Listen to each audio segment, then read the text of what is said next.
আসসালামু আলাইকুম। অ্যালেক্স মেডি সলিউশনে আপনাদের সবাইকে স্বাগতম। আমি আছি Ragib Anjum Khan, sir Salimullah medical college second year. তো আজকে আমরা রক্ত সঞ্চালন চ্যাপ্টারটা পড়ব। কালকে আমরা পরিপাক শোষণ চ্যাপ্টারটা পড়েছি। যারা এখনও দেখোনি তারা ভিডিওটি দেখে নিতে পারো। আচ্ছা, চলো শুরু করি। তো এই চ্যাপ্টারটা অনেক ইম্পর্টেন্ট। এই চ্যাপ্টারটা আমি 5 স্টার দিতে পারি। 5 স্টার দিলেও কম হবে, কিন্তু আমি 5 স্টারের উপরে তো দিতে পারতেছি না। যাই হোক, তো প্রথম থেকেই শুরু করি। এখানে ব্রিটিশ চিকিৎসক উইলিয়াম হার্ভে 1600 এই রক্ত সংবহন সম্পর্কে প্রথম ধারণা দিয়েছেন। এই জিনিসটা পড়তে হবে। আরও কিছু জিনিস পড়তে হবে যেটা আলিম স্যারের বইতে লেখা আছে, রক্ত সংবহনতন্ত্রের মাইল ফলক। কী পড়তে হবে, যেমন আমি এখানে লিখে দিচ্ছি যে আরও কিছু বিজ্ঞানী নাম আছে, যেমন রক্ত চাপ পরিমাপ করেন হচ্ছে তোমার স্টিফেন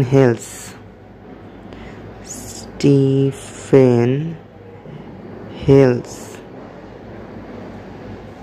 ওকে। স্টেথোস্কোপ আবিষ্কার করেন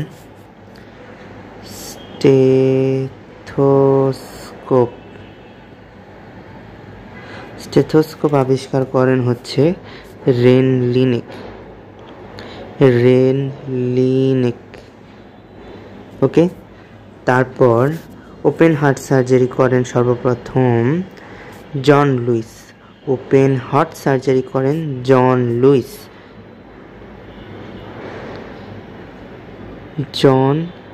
লুইস।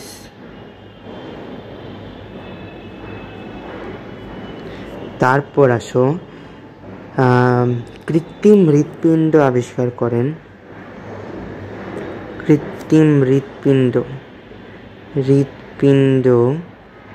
আবিষ্কার করেন তোমার রবার্ট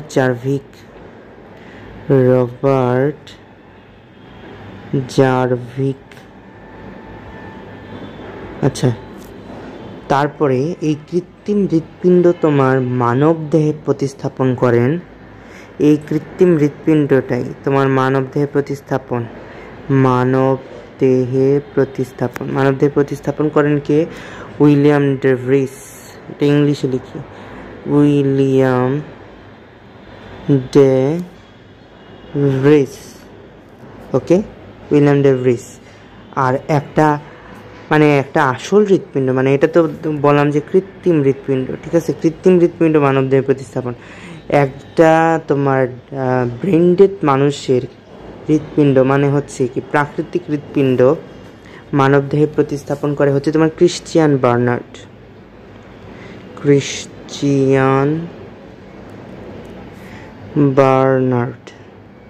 ওকে, এগুলো আলিম স্যারের বইয়ের পড়া। আমি এখানে কোপ আপ করার চেষ্টা করব, ঠিক আছে?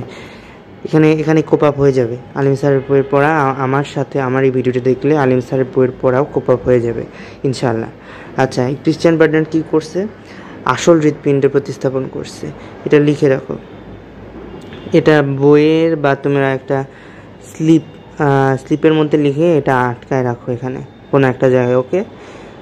তো রক্তচাপ পরিমাপ করে স্টিফেন হেলস, স্টেথোস্কোপ আবিষ্কার করছে রেনলিনিক, ওপেন হার্ট সার্জারি করছে প্রথম জন লুইস, কৃত্রিম হৃৎপিণ্ড আবিষ্কার করছে রবার্ট জারভিক, আর মানবদেহে প্রতিস্থাপন করছে উইলিয়াম ডে ভ্রিস। এখানকার মধ্যে আমি একটু দাগাই দিই যে রক্তচাপেরটা পড়বা তোমরা, তারপর স্টেথোস্কোপেরটা লাগবে, আর ওপেন হার্ট সার্জারিটা লাগবে। আপাতত 3টা মুখস্থ করতেই হবে। পরের 3টা যদি সময় পাও তাহলে করবা, যদি করতে পারো তাহলে করবা। যারা করতে পারবে তারা করে ফেলবা। এটা লাগবে। আলিম স্যার থেকে বইয়ের কোয়েশ্চেন একদম ফার্স্ট পেজে এটা আছে, বুঝছো? তো এটা করে দিলে আর কিছু করার নেই। আচ্ছা, যাই হোক, তারপরে নিচে আসো। রক্তরস নামক তরল মাতৃকায় ভাসমান বিভিন্ন ধরনের রক্তকণিকা নিয়ে গঠিত। আচ্ছা, এটা দরকার নাই। কি বলছে এই যে দেখো, এটা পড়তে হবে। সুস্থ মানব দেহে প্রায় 5 থেকে 6 লিটার রক্ত থাকে, দেহের মোট ওজনের 8%। এগুলো আমরা এখনও পড়তেছি। ক্ষারীয় পিএইচ এখনও ধরে, ভাইভাতে আমাদের এখনও ধরে, বুঝছো? পিএইচ এগুলো এখনও ধরে। তার কি ইম্পর্টেন্ট, এটা 36 থেকে 38 ডিগ্রি সেলসিয়াস। আপেক্ষিক গুরুত্ব পানিতে সামান্য বেশি, 1.065। এটা রক্তের আপেক্ষিক গুরুত্ব, ঠিক আছে? ঠিক আছে। আবার রক্ত রসের আপেক্ষিক কিন্তু একটু কম। রক্ত রসের আপেক্ষিক গুরুত্ব কত? 1.025। ঠিক আছে, এটা আলিম স্যারের বইয়ের পড়া। আচ্ছা, এটা পড়ার দরকার নেই, এমনিই বললাম। আচ্ছা, অজৈব লবণের উপস্থিতিতে রক্তের স্বাদ নুন, তা সবাই জানে। এটা সুনির্দিষ্ট বাহিকার মাধ্যমে সব জায়গায় সঞ্চালিত হয়। তো এই কয়টা জিনিস পড়তে হবে, হাইলাইট করা অংশ পড়তে হবে, আর আমি যে লিখে রাখছি এটা পড়তে হবে। চাইলে স্ক্রিনশট নিয়ে রাখতে পারো। ওকে, ডান। নেক্সট স্লাইডে আসো। তো রক্তের সাধারণ কার্যাবলী এটা পড়তে হবে। এখান থেকে প্রশ্ন আসবে এরকম যে নিচের কোনটি রক্তের সাধারণ কার্যাবলী নয়, মানে নিচের কোনটি রক্তের কাজ নয়, এইগুলা থেকে একটা দিয়ে একটা বানায় দিবে, ওইটা হবে আনসার। তো কি কি হতে পারে? পোষিদ্রব্য পরিবহন। পোষিদ্রব্য পরিবহন তো হয়ই, যেমন আমাদের লিভারে তোমার নিয়ে যায় না রক্ত উপাদানগুলো, সেই লিভারে তোমার সঞ্চিত থাকে। তারপর শ্বসন গ্যাস পরিবহন, এটা আমরা সবাই জানি, অক্সিজেন কার্বন ডাইঅক্সাইড ফুসফুস থেকে পরিবহন করে নিয়ে যায় এবং নিয়ে আসে। বিপাক নিয়ন্ত্রক দ্রব্যাদি পরিবহন, বর্জ্য পদার্থ পরিবহন, এগুলো পরিবহন বর্জ্য পদার্থ করে। তারপরে পানির সাম্য নিয়ন্ত্রণ, এটাও করে। তার দেহের উষ্ণতা নিয়ন্ত্রণ, হ্যাঁ। তারপরে সঞ্চয় অঙ্ক থেকে খাদ্য পরিবহন, সঞ্চয় ভাণ্ডার, এটা পড়তে হবে। প্লাজমা প্রোটিন, দেহে প্রোটিনের সঞ্চয় ভাণ্ডার হিসেবে কাজ করে, এটা পড়ো। ঠিক আছে, এটা পড়তে হবে। এখান থেকে এটাই ইম্পর্টেন্ট।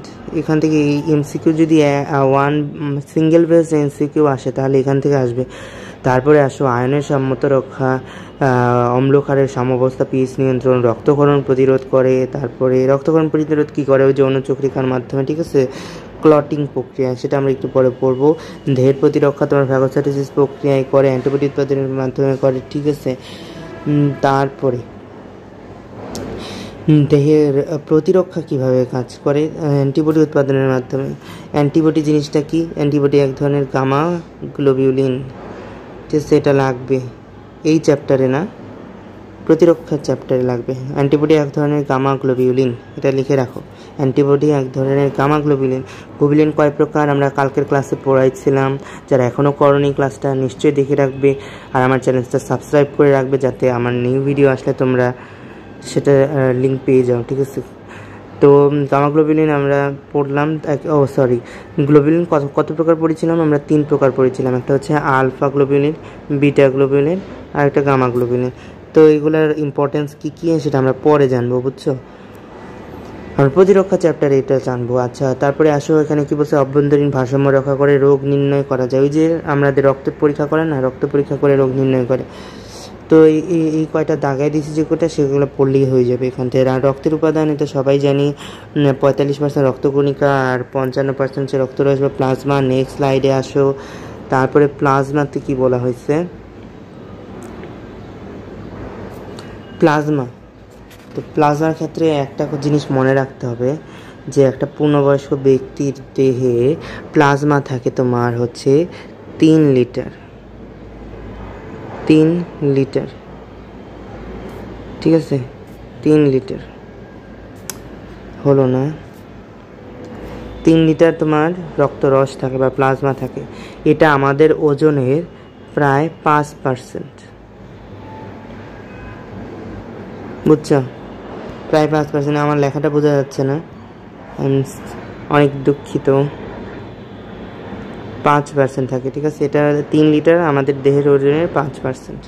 ওকে, তারপরে এখন আসো, এটা কিন্তু আলিম স্যারের বইয়ের পড়া, ঠিক আছে, এটা আলিম স্যারের বইয়ের পড়া।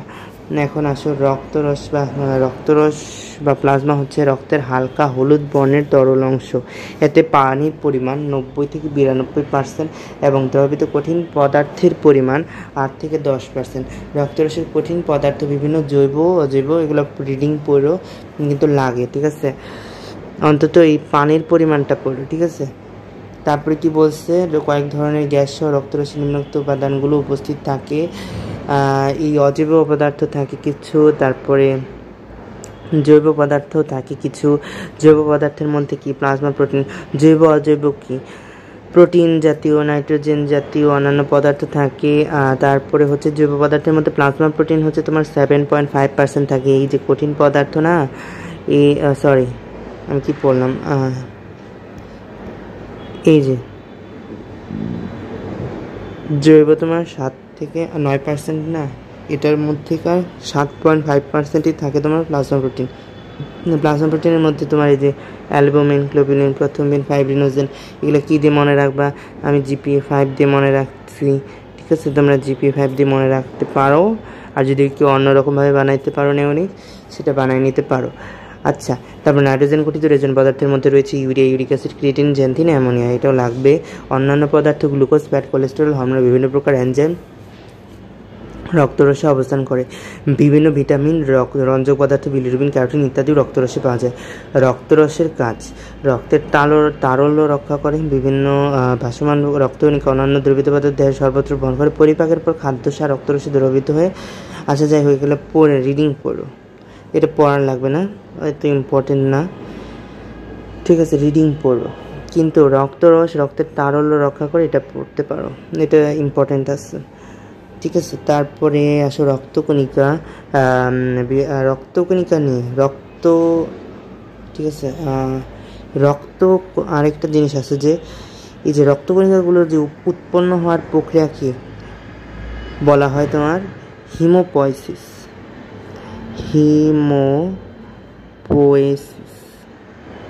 এগুলো ইন জেনারেল, ঠিক আছে? ইন জেনারেল সবগুলো যেগুলো মানে আছে, আরবিসি আছে, ডাব্লিউবিসি আছে, অনুচক্রিকা আছে, প্লাটিলেট আছে, ঠিক আছে? এই সবগুলো তৈরি হচ্ছে ইন জেনারেল, সেই প্রক্রিয়াকে বলা হয় তোমার হিমোপয়েসিস, ঠিক আছে? আর আরবিসি প্রক্রিয়া, আরবিসি তৈরি হওয়ার প্রক্রিয়াকে কী বলা হয়? এরিথ্রোপয়েসিস বলা হয়, আমরা জানি, ঠিক আছে? ডাব্লিউবিসি, ঠিক আছে, লিউকোসাইটোসিস, ঠিক আছে, প্লাটিলেট, থ্রম্বোসাইটোসিস, থ্রম্বোপয়েসিস, লিউকোপয়েসিস, ঠিক আছে? এই হিমোপয়েসিসের মধ্যে এগুলো পড়ে। তো এই কথাটা তোমার মাজুদা ম্যাডামের বইতে লেখা আছে, এটা পড়ে রাখতে পারো, ঠিক আছে? অতটাও ইম্পর্টেন্ট না, কিন্তু হেমাটোলজি বিভাগের সাথে এটার ইম্পর্টেন্স আছে, সো ওইখান থেকে আর কি প্রশ্নটা করতে পারে। সো তারপরে কি বলছে? স্ববিভাজিত হয়ে সৃষ্টি হয় না বলে এদেরকে কণিকা বলা হয়, স্ববিভাজিত হয়ে সৃষ্টি হয় না বলে, ঠিক আছে? তারপরে 45% হলো রক্তকণিকা, রক্তরসের মধ্যে নিমজ্জিত থাকে, 3 ধরনের, এটা সবাই জানে। তারপরে আসো নেক্সট স্লাইডে আসো। তারপরে কি বলছে এখানে, এটা হাইলাইট করা হয়েছে, কেন করা হয়েছে আমি জানি না, কিন্তু আমার মনে হয় না এটা ইম্পর্টেন্ট, ঠিক আছে? এটা রিডিং দিবা, এটা রিডিং দিলে না ফুল চ্যাপ্টার প্রায় পড়া হয়ে যায়। আচ্ছা, তারপরে আসলে লোহিত রক্তকণিকা বা দ্য এরিথ্রোসাইট। তো গ্রিক শব্দ এরিথ্রোস কথাটির মানে হচ্ছে লোহিত, লাল, আর মানে সাইট মানে হচ্ছে কোষ। তারপরে এই অবতল চাকতির মতো ভাসমান গোল নিউক্লিয়াসবিহীন রুই মাছের এরিথ্রোসাইট কিন্তু আমরা দেখছিলাম নিউক্লিয়াস যুক্ত, ঠিক আছে? রুই মাছের এরিথ্রোসাইট আমরা নিউক্লিয়াস যুক্ত দেখছিলাম, একটু কোরিলেশন করে পড়াচ্ছি, ঠিক আছে, যাতে তোমাদের পরে ধরতে অসুবিধা না হয়। তো অক্সিজেন বা হিমোগ্লোবিন যুক্ত, হিমোগ্লোবিন ওখানেও ছিল এখানেও আছে, কারণ লাল তো লাল, ঠিক আছে? হিমোগ্লোবিনের কারণেই তো লাল হয়, তাই না? আমরা জানি সেটা। এই ধরনের কণিকার গড় বেশ এত, যাই হোক, ওটা লাগবে না। স্তন্যপায়ী প্রাণীদের আমি যেগুলো দেখাইতেছি সেগুলোই লাগবে, তো প্লিজ একটু দয়া করে আমি যেগুলো দেখাইতেছি, যেগুলো বলতেছি, সেগুলো বেশি ইফোর্ট দিয়ে পড়বে, আর সেগুলো দেখাই না প্লিজ। তারপরে স্তন্যপায়ী প্রাণীদের মধ্যে কেবল উটের লোহিত রক্তকণিকার নিউক্লিয়াস থাকে, এই তথ্যটি নিয়ে সন্দেহ আছে। পরে পাওয়া গেছে যে লোহিত রক্তকণিকার নিউক্লিয়াস থাকে না, এরকম কিছু একটা পাইছিলাম আমরা। যাই হোক, ভ্রূণদেহে 80 থেকে 90 লাখ। তারপর এটা সম্পূর্ণ ইম্পর্টেন্ট, এটা পুরাটা ইম্পর্টেন্ট, এটা আমরা এখনও পড়তেছি। আমি তো বলতেছি যে যেটা আমরা এখনও পড়তেছি সেটা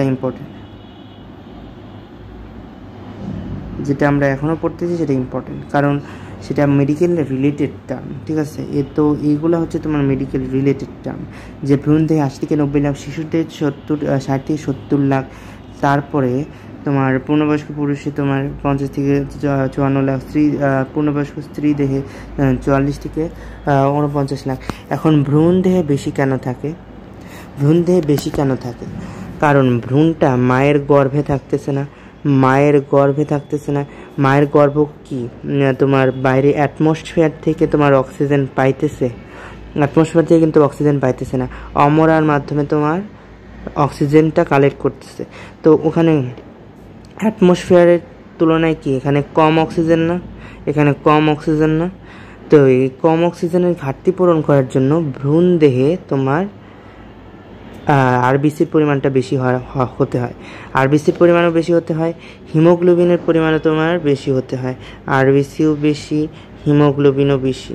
ঠিক আছে, এই তোমার মায়ের ভ্রূণ দেহে, ঠিক আছে, মায়ের শরীরের ভেতরে যখন ভ্রূণ থাকে, ভ্রূণাবস্থায় এগুলো বেশি থাকতে হয়, নইলে ভ্রূণ বাঁচতে পারবে না। ঠিক আছে, তো কারণটা বুঝাই দিলাম কেন। তো সেগুলো এখনও ধরে আমাদেরকে কেন থাকে বেশি, আমাদের ওগুলো বলতে হয় ভাইবার মধ্যে। ঠিক আছে, কোনো কারণে। আচ্ছা দেখো এখানে কী বলছে, পলিসাইথেমিয়া, আমি তো বললাম এগুলো সব পড়তে হবে।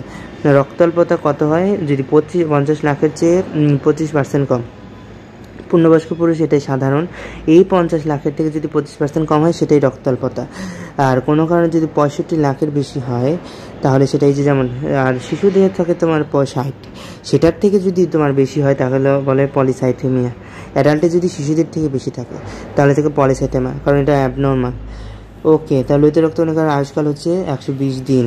120 দিন মানে কি 4 মাস। এটা এভাবেও আসে। তারপর লাল অস্থিমজ্জা স্টেম কোষ থেকে লোহিত রক্তকণিকা উদ্ভূত হয়। বৃক্ক কম অক্সিজেন মাত্রা, এই যে আমরা জানি এটা, আমরা পড়ছি এটা, তাই না? আমরা এটা পড়ছি, লিভারের ওই জায়গায় ছিল, লিভারের কাজের মধ্যে ছিল। ঠিক আছে, আচ্ছা।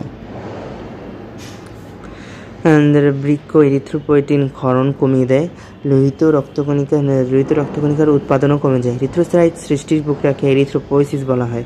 রাসায়নিকভাবে লোহিত রক্তকণিকার 60 to 70% পানি। এইগুলো রিডিং দিবা, এগুলো আমার মনে হয় না পড়ার প্রয়োজন আছে, কিন্তু লোহিত রক্তকণিকার পানি কতটুকু আর কঠিন পদার্থ কতটুকু এটা পড়ে রাখো, শেষ। এই এরিথ্রোসাইট সৃষ্টি, এরিথ্রোপোয়েসিস একটু আগেই বললাম। তারপরে কি বলছে, তারপরে কি বলছে,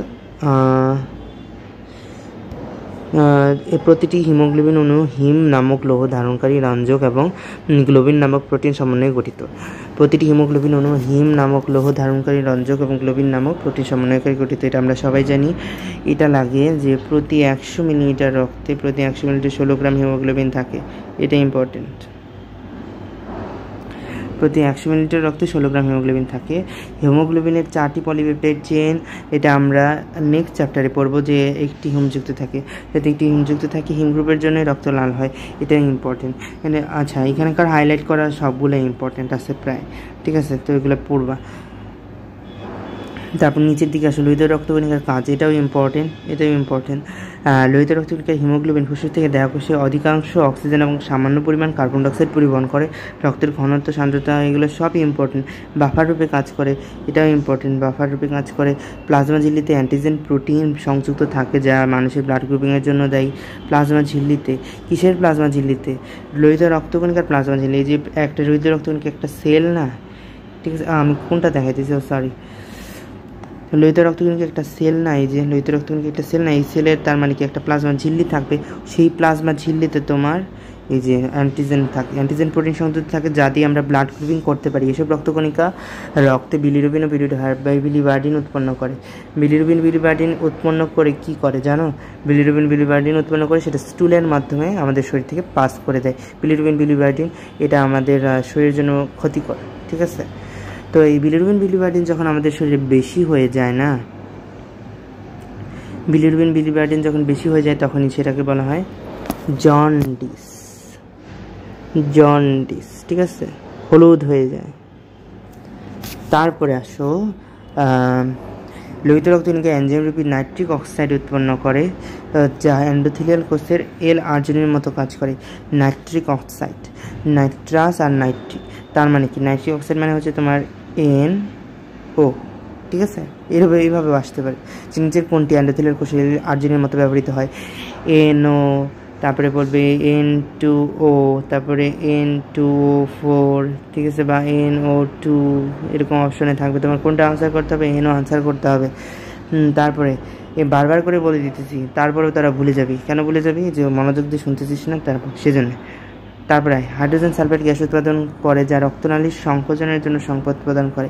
আর হাইড্রোজেন সালফাইড গ্যাস দিয়ে রক্তনালীর সংকোচন হয়ে যায় বলেই ওই যে বিভিন্ন ট্যাঙ্কির মধ্যে পড়ে মারা গেছে, শুনিস না? ট্যাঙ্কির মধ্যে মারা গেছে, ওই ট্যাঙ্কির মধ্যে থাকে তোর H2S গ্যাস।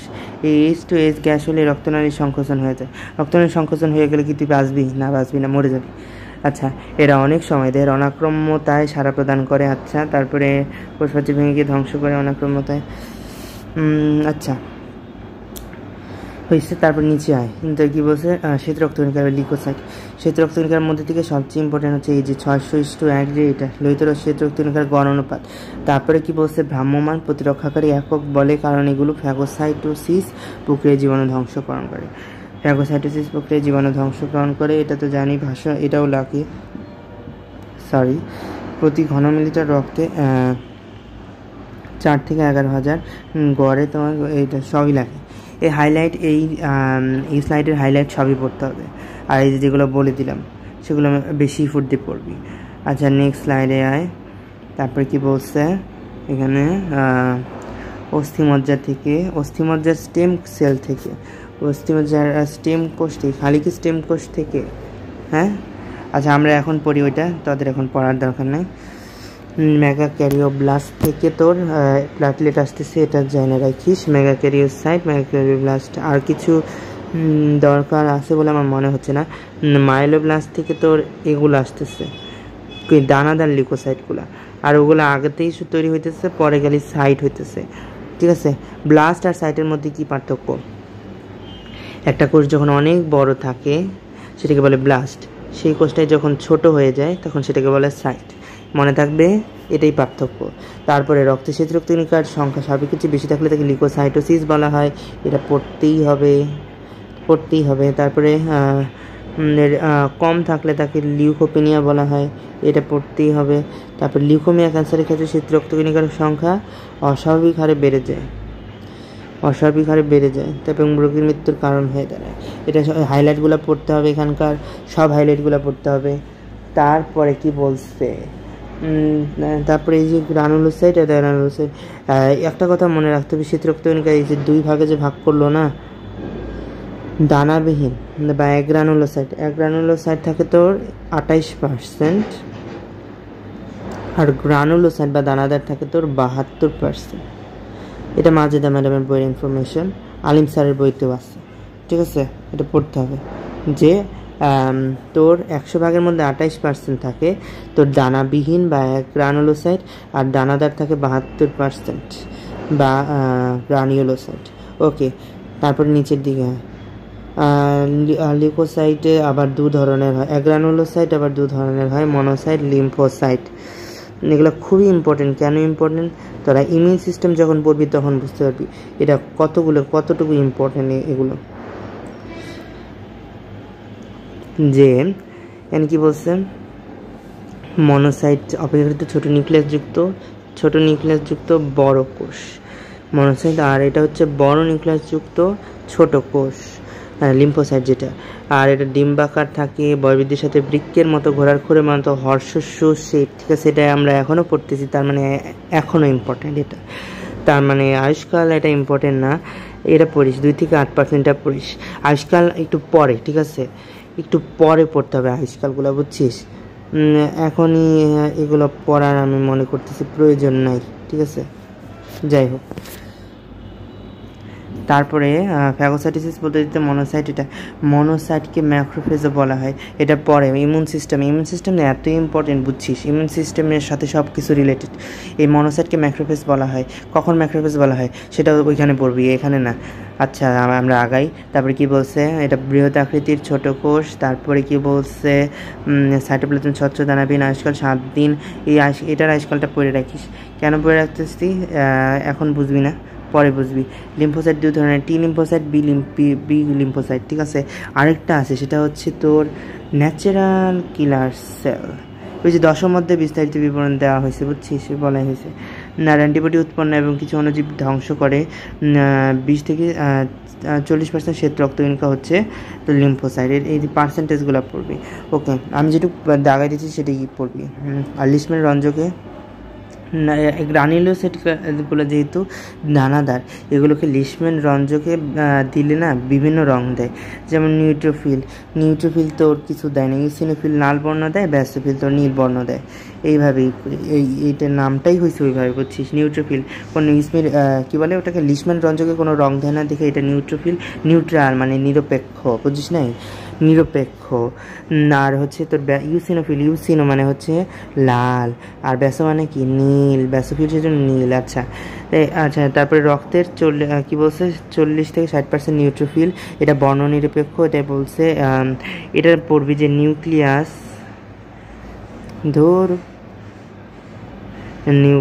তোর 2 থেকে 5টি খণ্ডকযুক্ত। আর আয়ুষ্কাল এটা পড়ার দরকার নাই। অ্যামিবার চলনে সক্ষম, এটা পড়িস। তারপরে ডায়াবেটিসের মাধ্যমে ভিতকয় টিস্যুতে সংক্রমণ ঘটলে উপস্থিত হতে পারে, এটাও তোর হচ্ছে প্রতিরক্ষা চ্যাপ্টারে পড়বি, মানে যে 10ম চ্যাপ্টার যেটা বলতেছে। তারপরে ইউসিনোফিল লাল বর্ণ ধারণ করে। তারপরে কি মানে তারপরে ইউসিনোফিল লাল বর্ণ ধারণ করে। তারপরে সাধারণত 2 কণ্টকযুক্ত এইগুলো অ্যালার্জির বিরুদ্ধে কাজ করে, এটুকু পড়বি। অ্যালার্জি পরজীবী প্লিহা স্নায়ুতন্ত্রের রোগের কারণে ইউসিনোফিলের সংখ্যা বেড়ে যায়, ঠিক আছে, বেড়ে যায়, ঠিক আছে। ওইটাকে অ্যালার্জির বিরুদ্ধে কাজ করার জন্য এটার সংখ্যা তখন বেড়ে যায়। আচ্ছা নেক্সট স্লাইডে আয়।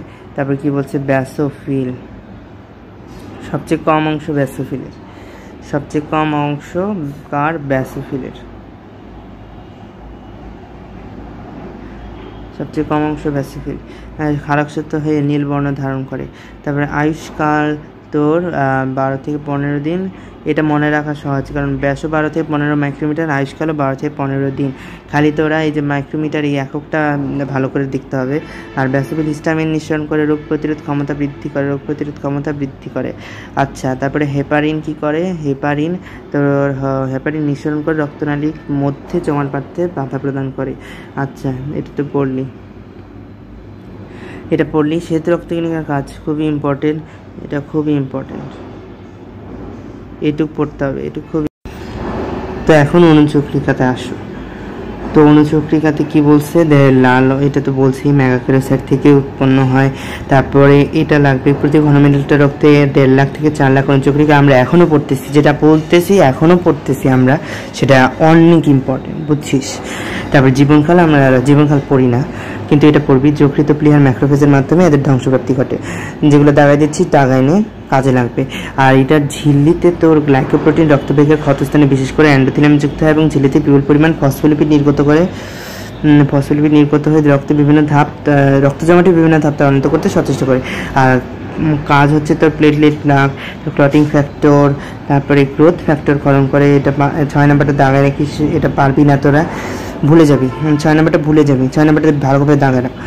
তারপর কিন্তু আসে কোনটা, আসে তোর 1 নাম্বার এই ক্লটিং ফ্যাক্টরটা আসে ফ্যাগোসাইটোসিস প্রক্রিয়ায়। এটা কি, এটা তো পড়িস। তারপরে কি বলছে, সেরোটোনিনটা আসে।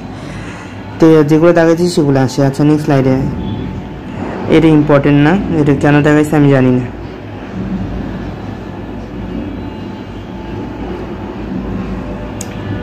তারপরে কি বলছে, হ্যাঁ এগুলো ইম্পর্টেন্ট, আমি এগুলো আজকে শিখাবো। নেমোনিক দিয়ে কীভাবে মনে রাখতে হয়, আমি নেমোনিক যেগুলো দিয়ে মনে রাখছি সেগুলো দিয়ে শিখাবো আজকে।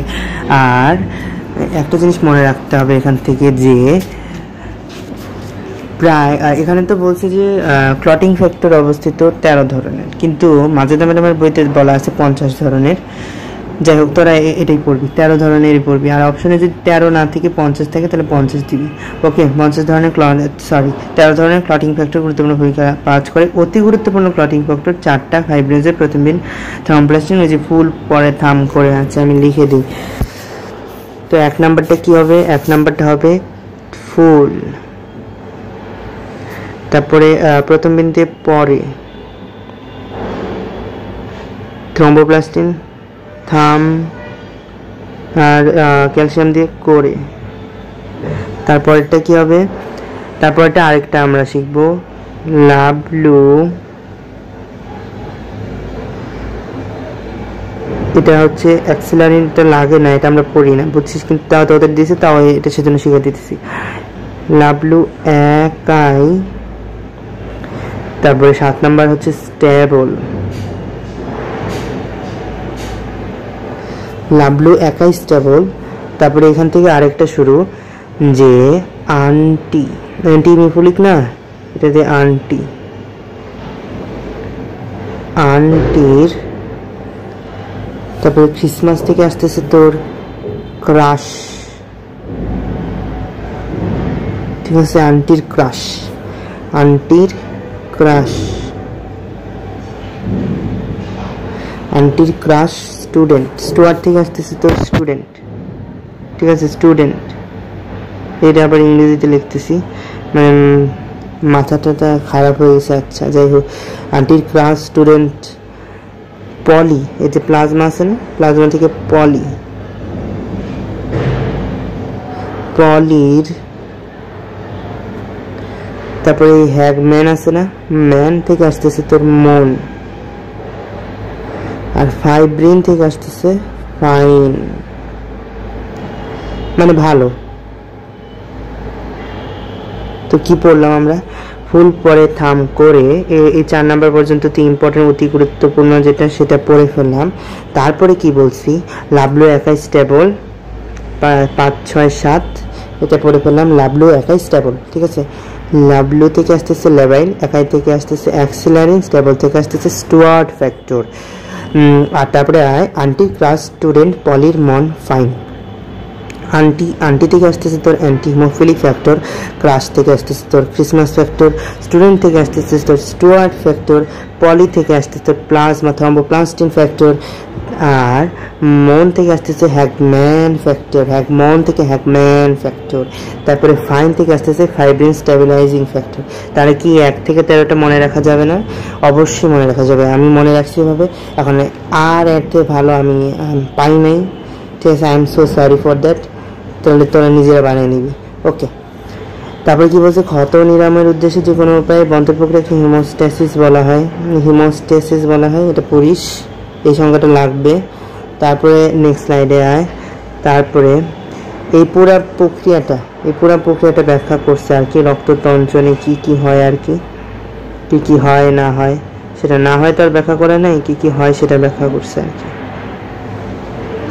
তো এই জিনিসটা তোরা আর কি যারা এইচএসসি স্টুডেন্ট তাদের জন্য আর কি এই টপিকগুলো আর কি পড়তে হবে।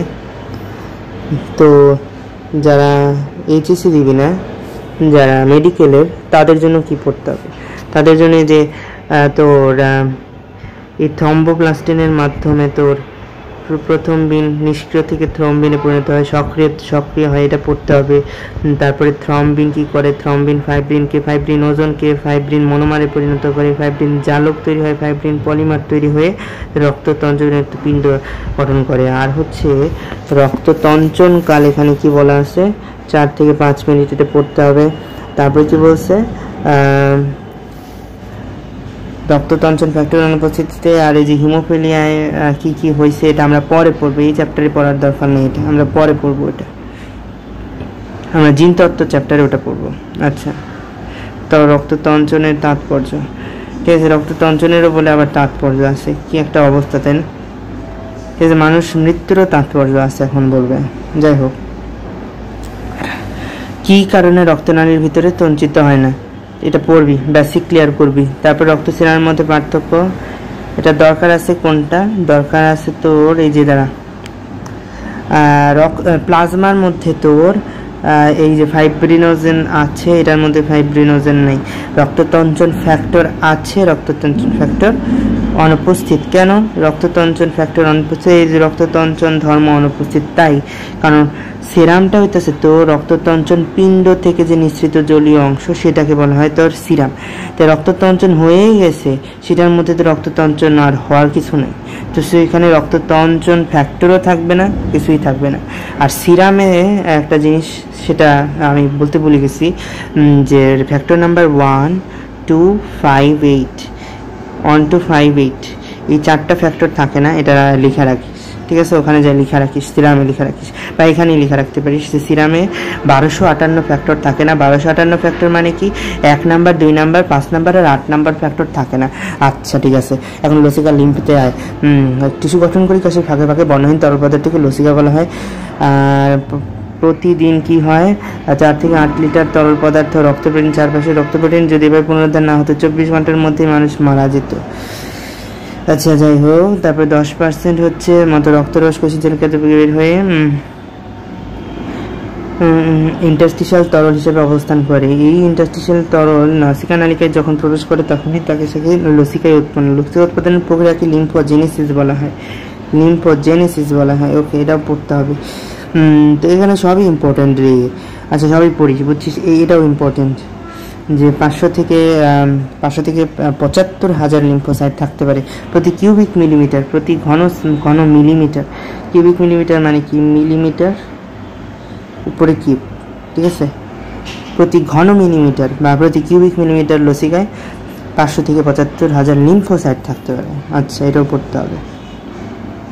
তারপরে আয় কোষবিহীন উপাদান। কোষবিহীন উপাদান কি কি বলছে?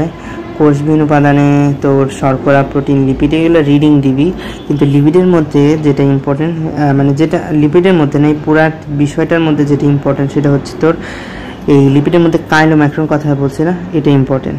এই চর্বিযুক্ত খাবার খেলে লসিয়া ফ্যাটের পরিমাণ বেড়ে যায়, সেটাকে যে সাদার মতো দেখা যায় সেটা কাইল বলে, এটা ইম্পর্টেন্ট।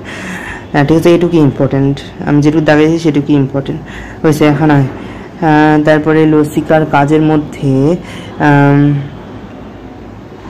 এই স্নেহ পদার্থ অন্ত্র থেকে শোষিত হয়ে লসিকার মাধ্যমে প্রবাহিত হয়, এটাও পড়বি। ওই যে কাইলোম্যাক্রন জিনিসটা, চর্বিযুক্ত খাবার খেলে লসিকা সাদার মতো লসিকা হয়, সেটাকে লসিকা দুধের মতো সাদা দেখা যায়, এটাকে কাইল বলা হয়। এটাই আর কি ওইখানে বলছে আর কি। প্রতিরক্ষা কি বলছে? শ্বেত রক্তকণিকার প্রতিরক্ষায় অবদান রাখে লসিয়া লিম্ফোসাইট থেকে উৎপন্ন অ্যান্টিবডি প্রতিরক্ষায় ভূমিকা রাখে। অ্যান্টিবডি কি? অ্যান্টিবডি কিন্তু গামাগ্লোবিউলিন, এক ধরনের গামাগ্লোবিউলিন যেটা প্রতিরক্ষায় অংশগ্রহণ করে। তারপর টিস্যু রসের নিষ্কাশন, টিস্যু থেকে টিস্যু রসের প্রায় 10% অংশ লসিকার মাধ্যমে নিষ্কাশিত হয়, এটাই ইম্পর্টেন্ট। আর টিস্যুর সাংগঠনিক অখণ্ডতা রক্ষায় লসিকা বিশেষ ভূমিকা পালন করে, এটা পড়বি। ওকে, তারপরে কি বলছে? তারপরে এই যে 2টি উপাদান নিয়ে লসিকা তন্ত্র গঠিত, লসিকা নালী, লসিকা গ্রন্থি, লসিকা নালী বহির্মুখী, এগুলা রিটিং পড়িস। ওকে, নেক্সট স্লাইডে। তারপরে এই যে কি বলছে? ডান লসিকা নালী, এই যে এটা আসে কি আসে? ডান লসিকা নালী তোর মাথা গলার ডান দিকে কি কি সবে যে এটা আসে। এরপরে এটা পড়িস, আমি তো পড়তে ভুলে গেছি। ডান লসিকা নালী এই যে মাথা গলার ডান দিক, ডান বাহু, বক্ষ অঞ্চলের ডান দিকে অবস্থিত লসিকা নালীগুলো মিলে ডান লসিকা নালী তৈরি করে। ডান লসিকা নালী কেমনে তৈরি করে? আবার ডান সাবক্লাভিয়ান শিরা, ডান অন্তর্যগুলো শিরা সংযোগস্থলে শিরাতন্ত্রের সাথে সংযুক্ত। আর বাম লসিকা নালী কি থাকে না? ডান লসিকা নালী থাকে আর থোরাসিক লসিকা নালী থাকে। থোরাসিক লসিকা নালী দেহের নিম্নাংশ, বাম দিকের লসিকা নালীগুলো এই থোরাসিক লসিকা নালীতে আসে। থোরাসিক লসিকা নালী কেমনে? বাম সাবক্লাভিয়ান আর বাম অন্তর্যগুলো শিরার সংযোগস্থলে শিরাতন্ত্রের সাথে সংযুক্ত। এবং কোষনালী অঞ্চলে লসিকা নালী সুবিকশিত এবং নালী অভ্যন্তরে সূক্ষ্ম লসিকা নালীকে তোমার ল্যাকটেল বলে। সূক্ষ্ম লসিকা নালীকে ল্যাকটেল বলে। লসিকা নালীতে ক্ষুদ্র ক্ষুদ্র কোষের মধ্যে ব্যাকটেরিয়া কোষের ধ্বংসাবশেষ প্রবেশ করতে পারে। আচ্ছা, পারে, ওটা পড়ার দরকার নেই, আমি যেটুকু দাগা দিই সেটুকু পড়লেই হবে। তারপর লসিকা গ্রন্থি, 5 ধরনের লসিকা গ্রন্থি আছে। কি কি? তো লিম্ফ নোড, টনসিল, প্লিহা, থাইমাস এবং লালোসিম হচ্ছে লিম্ফ নোড। লিম্ফ নোডের মধ্যে থেকে এই যে লিম্ফ নোড হচ্ছে লসিকা বাহিকায় অবস্থিত ক্যাপসুলের মতো অংশ। ঠিক আছে, ক্যাপসুলের মতো অংশ, ঠিক আছে, এটা পড়তে হবে। তারপরে কি কি বলছেন?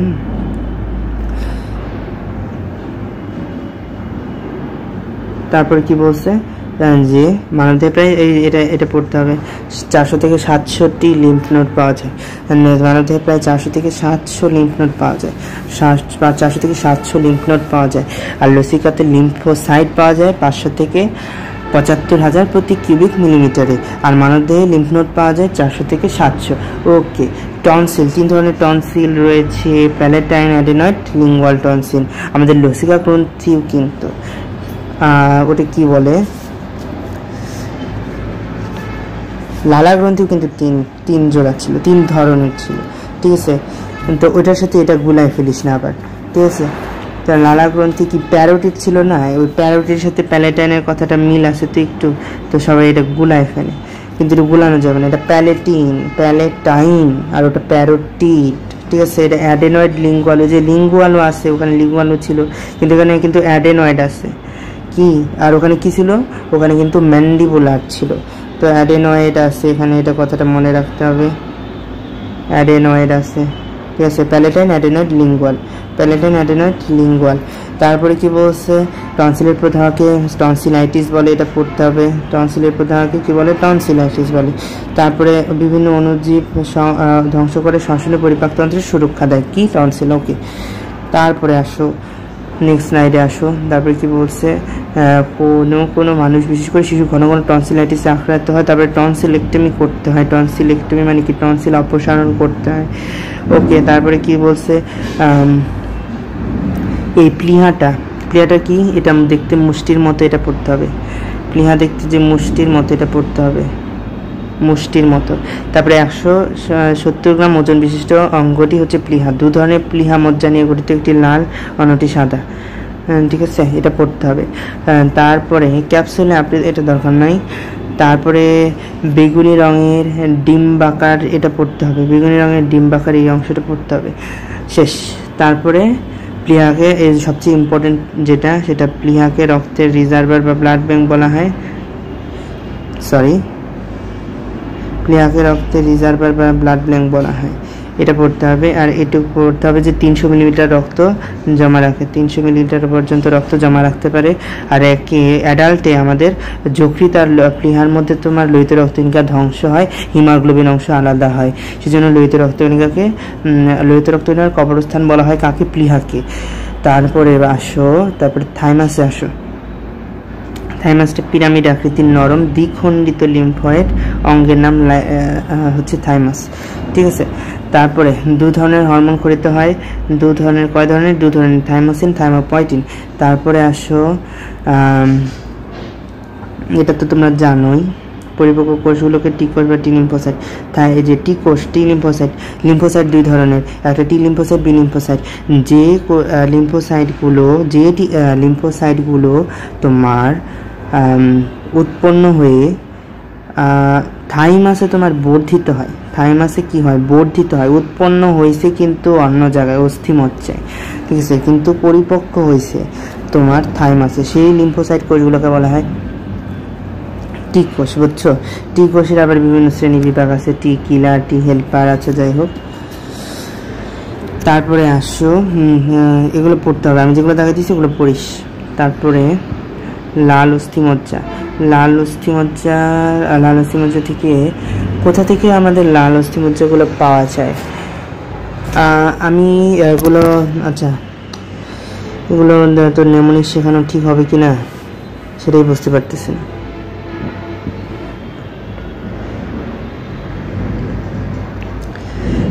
এই যে এইটা সব ইম্পর্টেন্ট, এখানে যে দেখতে পাচ্ছিস না, এই যে এটুকু, ঠিক আছে, এখানে সব ইম্পর্টেন্ট। কেন ইম্পর্টেন্ট, ওই বলবে যে কোনটি থেকে, মানে কোনটির মধ্যে লাল অস্থিমজ্জা পাওয়া যায় না, এটা প্রশ্নটা এইভাবে আসবে, বুঝছিস। তো আমি এটা মনে রাখতাম হচ্ছে, এই যে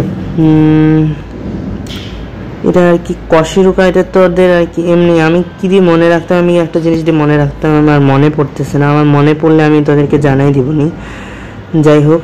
এখন যেহেতু মনে পড়তেছে না, আর কি করার, ঠিক আছে। এটা কিন্তু মুখস্থ করিস, এটা ফুল ঠাটা মুখস্থ, ঠিক আছে, এটা ফুল ঠাটা মুখস্থ। আচ্ছা, তারপরে লসিকা সংবহন, এখানে আয়, লসিকা একমুখী সংবহন হয়। তারপরে এই অবস্থাকে শোধ বলে, মানে ভিতরে জমতে শুরু করে, লসিকা বাহিকার ভেতরে একে শোধ বলা হয়, এটা পড়িস। এখন আসো রক্তবাহিকাতে আসো। রক্তবাহিকা থেকে এই পুরা জিনিসগুলাই ইম্পর্টেন্ট, এই সবগুলাই ইম্পর্টেন্ট, এই সবগুলো মুখস্থ করো। আর এখান থেকে এই হাইলাইট করা অংশটা পড়ো, আসো নিচের দিকে আসো, কমিউনিস্টের পার্থক্য, এখানেও হাইলাইট করা অংশগুলো ইম্পর্টেন্ট, ঠিক আছে। এই পুরুষের হৃৎপিণ্ডের ওজন, নারীতে হৃৎপিণ্ডের ওজন, এটা ইম্পর্টেন্ট। তারপরে সুচালু শীর্ষদেশ নিচের দিকে পঞ্চপ্রাচীরের ভাগে অবস্থান করে। তারপরে ঊর্ধ্বমুখী অংশটি বেশ, নিচের দিকে অংশটি ক্রমশ সরু। তারপরে এই পেরিকার্ডিয়াল, এগুলো সব ইম্পর্টেন্ট, হাইলাইট করা অংশগুলো পড়বে, আমার এখানে পড়ানোর কিছু নেই, ঠিক আছে। আর এই যে এপিকার্ডিয়াম, যেটা এপিকার্ডিয়াম একটি পাতলা স্বচ্ছ যোজক টিস্যু দ্বারা নির্মিত, এটা পড়বা। চর্বি লেগে থাকে। মায়োকার্ডিয়াম হচ্ছে পেশি নির্মিত হৃৎপিণ্ডের মধ্যবর্তী স্তর, তারপরে হৃৎপিণ্ড সংকোচন প্রসারণে গুরুত্বপূর্ণ ভূমিকা পালন করে, যেটাও যোজক টিস্যু নির্মিত স্তর অন্তঃপ্রাচীর গঠন করে হৃৎকপাটিকার সম্বন্ধে দেখে রাখি। এগুলো রিডিং দিবা। আচ্ছা, তারপরে আসে হৃৎপিণ্ডের প্রকোষ্ঠ সমূহ। হৃৎপিণ্ডের 4 প্রকোষ্ঠ বিশিষ্ট, এটা পড়বা যে করোনারি শিরা আর করোনারি সাইনাসের মাধ্যমে হৃৎপিণ্ডের প্রাচীরে ফিরে আসা কার্বন ডাই অক্সাইড সমৃদ্ধ রক্ত গ্রহণ করে ডান এট্রিয়াম। ওকে, তারপরে আসো বাম এট্রিয়াম। এখান থেকে কিছু পড়ার নেই, শুধু রিডিং দিবা, ঠিক আছে। আর কর্ডি টেন্ডনি নামক তন্তুর সাথে যুক্ত থাকে, এটা পড়বা, শেষ। এখান থেকে ইম্পর্টেন্ট আছে। এখান থেকে ইম্পর্টেন্ট কি? এখান থেকে ইম্পর্টেন্ট হচ্ছে তোমার এই যে নাম, অবস্থান আর বৈশিষ্ট্যটাও ইম্পর্টেন্ট। বৈশিষ্ট্যটা ইম্পর্টেন্ট কিন্তু সহজ। কি? প্রথম দুইটা হচ্ছে একটা 2 ঝিল্লিমে, দ্বিতীয়টা হচ্ছে 3 ঝিল্লিমে, আর পরেরগুলা হচ্ছে তোমার সেমিলুনার বা অর্ধচন্দ্রাকার। এটা কিভাবে মনে রাখবা? দেখো এখানে কি বলছে, এই থিবেশিয়ান আছে না, থিবেশিয়ান, এই শিয়ানের সাথে তোমার সাইনাসের একটা সম্পর্ক আছে না? দেখো তো মিল পাও কিনা, শিয়ান আর সাইনাস। তাহলে থিবেশিয়ান কপাটিকা কোথায় অবস্থিত?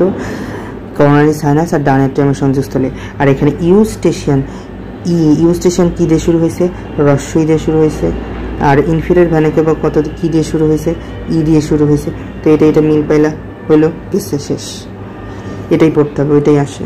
ট্রানজিশনাল টিস্যু আর সংযোগী টিস্যু, ঠিক আছে, এটা পড়তে হবে। কি কি ট্রানজিশনাল টিস্যু আছে এটা পড়তে হবে, আমাদের এখনও পড়তে হইতেছে, ঠিক আছে। আর কি বলছে, মিনিটে এতবার হৃদস্পন্দন ঘটে, এটাও পড়বা। এত রক্ত সঞ্চালিত হয়, এটাও পড়বা, শেষ। আসো নিচের দিকে আসো। আর এই হৃদপেশি সরাসরি ল্যাকটিক অ্যাসিডকে পুষ্টির কাজে সরবরাহ করতে পারে, এটা পড়ো। তারপরে আসো নেক্সট স্লাইডে আসো, হৃৎপিণ্ডের কার্ডিয়াক চক্র, ঠিক আছে। হৃৎপিণ্ডের হার্টবিট বা কার্ডিয়াক চক্র আমরা তো যে পড়ে আসলাম, 70 থেকে 80 বার প্রতি মিনিটে তোমার স্পন্দিত হয় হৃৎপিণ্ড, ঠিক আছে। আর এখান থেকে নতুন করে কি পড়বা? নতুন করে পড়বা হচ্ছে যদি প্রতি মিনিটে গড়ে 75 বার হার্টবিট হয়, কার্ডিয়াক চক্রের সময়কাল 0.8 সেকেন্ড। অ্যাট্রিয়াল চক্র, ভেন্ট্রিকুলার চক্র উভয় স্থিতিকাল হচ্ছে 0.8 সেকেন্ড। আর এখান থেকে তোমার অ্যাট্রিয়ামের সিস্টোলে তোমার ডাইনামিক অ্যাডামিক পর্যায়টা পড়তে হবে 0.5 সেকেন্ড করে দুইটা, যে এটা আমরা এখনও পড়তেছি, তো পড়তে হবে। ভেন্ট্রিকুলার সিস্টোল, এটা পড়বা। আর এই যে লাভ শব্দ কখন সৃষ্টি হয়? যখন সেমিনাল কপাটিকা খুলে যায় আর বাইকাসপিড ট্রাইকাসপিড কপাটিকা সজোরে বন্ধ হয়, তখন লাভ শব্দ সৃষ্টি হয়। আর ডাব শব্দ কখন সৃষ্টি হয়? কখন সেমিনাল কপাটিকা বন্ধ হয়ে যায়, তখন ডাব শব্দ সৃষ্টি হয়। আর এইটা তো তোমার মনে করো 10 স্টার ইম্পর্টেন্ট। আচ্ছা, যাই হোক, তারপরে কি বলছে, হৃৎপিণ্ডের এই ধরনের নিয়ন্ত্রণকে মায়োজেনিক নিয়ন্ত্রণ বলা হয়। হৃৎপিণ্ডের, আচ্ছা 37 ডিগ্রি সেলসিয়াস, এটা পড়ো। আচ্ছা, তারপরে কি বলছে, ভেনা ক্যাভার ছিদ্রস্থলে এই যে সাইনোএট্রিয়াল নোড 10 থেকে 15 মিলিমিটার লম্বা, 3 মিলিমিটার চড়া, 1 মিলিমিটার পুরো, এটা পড়ো। আর অ্যাকশন পটেনশিয়াল জিনিসটা আমি একটু পরে বুঝাবো, মানে এই ভিডিওতে না, আমি আলাদা করে একটা ভিডিও বানাবো, সেখানে বুঝাবো।